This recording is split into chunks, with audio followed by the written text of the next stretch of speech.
everybody, Miss Melanie here from the Explore More Discovery Museum. And today I've been thinking about the weather.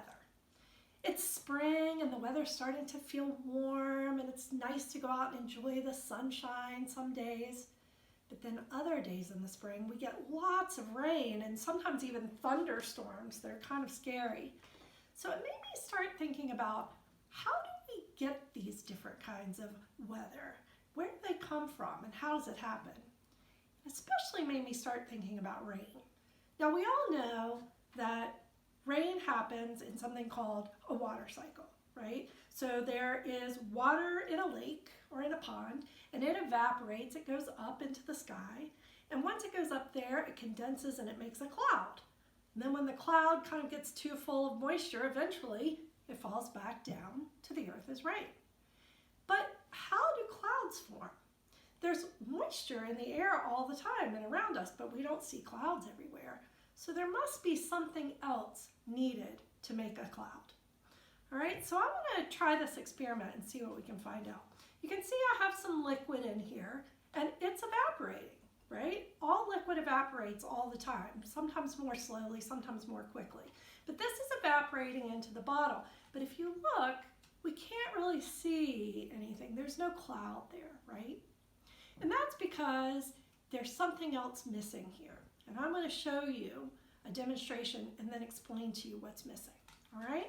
So what I'm going to do is I'm going to put this bike pump into the top of this bottle. And then I am going to pump as much air as I can into this bottle. All right?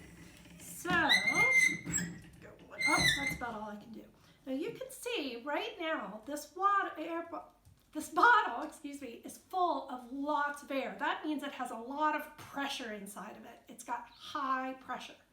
Now, let's see what happens when I let the pressure off the bottle. Ready? Here we go. Whoa, look at that. Do you see the cloud? The cloud formed in there. Now what happens if I put some more pressure back in there? Let's see what happens.